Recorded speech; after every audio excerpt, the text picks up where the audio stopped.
Hello friends, welcome back to my channel the dream of the Nikhat. तो friend, कैसे आप सभी? आई होप अच्छे होंगे और अपनी स्टडी को अच्छे से कर रहे होंगे। तो फ्रेंड, अभी टाइम हो गया था 9 और मैं यहाँ पे आ गई थी स्टडी के लिए। तो सबसे पहले मैंने अपना टू डू लिस्ट बनाया। टू डू लिस्ट बनाने में मैंने ये लिखा कि आज मुझे दिन भर में क्या क्या चीज़ें कंप्लीट करनी है, किन किन टॉपिक को पूरा करना है, कौन से सब्जेक्ट को आज मुझे पूरा करना है। तो मैंने यहाँ पे लिखा कि मुझे केमिस्ट्री की जितने भी क्लास मेरे बचे हुए थे उसको मुझे आज कंप्लीट करना है।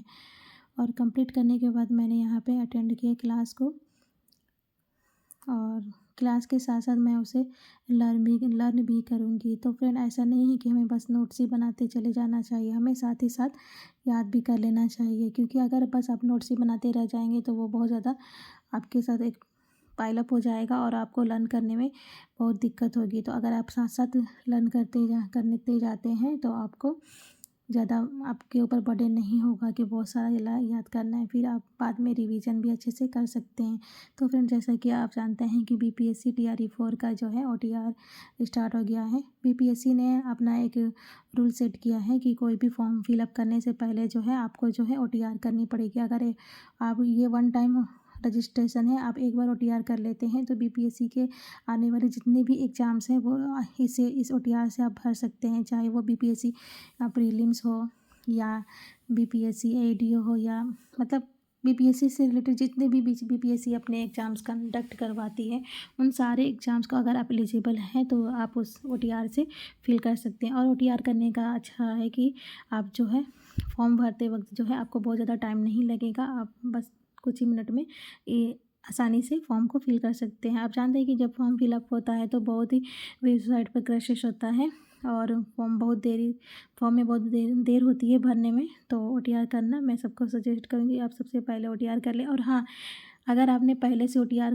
किया है, बहुत से लोगों ने बीपीएससी एडीओ को फॉर्म भरा है, तो अगर उसमें तो ओटीआर हो गया, अगर आपने ओटीआर किया है तो आपको दोबारा ओटीआर करने की ज़रूरत नहीं। क्योंकि एक बार से ज़्यादा ओटीआर आप करते हैं तो आपका फॉर्म रिजेक्ट भी हो सकता है।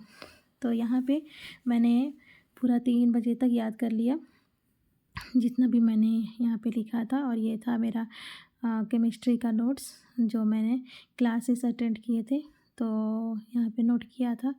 और मेरे कुछ चैप्टर रह गए हैं जो मैं उसको कंप्लीट कर लूँगी, और आज दिन भर में उसे मुझे पूरा करना। तो यहाँ पे 4 चैप्टर रह गए हैं मुझे कंप्लीट करने के लिए। उसके बाद शाम हो गया था, इफ़्तार प्रिपरेशन किया मैंने, इफ़्तार बनाया। फिर इफ़्तार करने के बाद रात का टाइम हो गया था, तो यहाँ पे मैंने अपने साथ साथ अपने बेटे को भी पढ़ाया।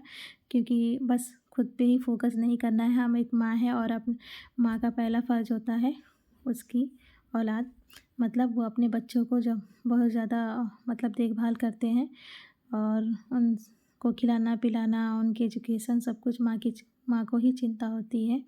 तो यहाँ पे मैंने उसको राइटिंग करवाया। और ये मेरा बच्चा है, यहाँ पे मेरे बच्चा की एक खूबी है कि अगर मैं उसको तारीफ़ करती हूँ कि आप तुमने बहुत अच्छा लिखा है, तो वो अंदर ही अंदर मोटिवेट होता है और लिखते चला जाता है। तो इस तरह से मैंने अपने सारे टू डू लिस्ट में जितने भी पॉइंट नोट किए थे उसको मैंने कंप्लीट किया। तो ये फ़ायदा होता है टू डू लिस्ट बनाने का, एटलीस्ट हमें पता चलता है कि आज दिन भर हमें क्या करने हैं। अगर वीडियो अच्छी लगे तो आप सब्सक्राइब ज़रूर करें। Thank you.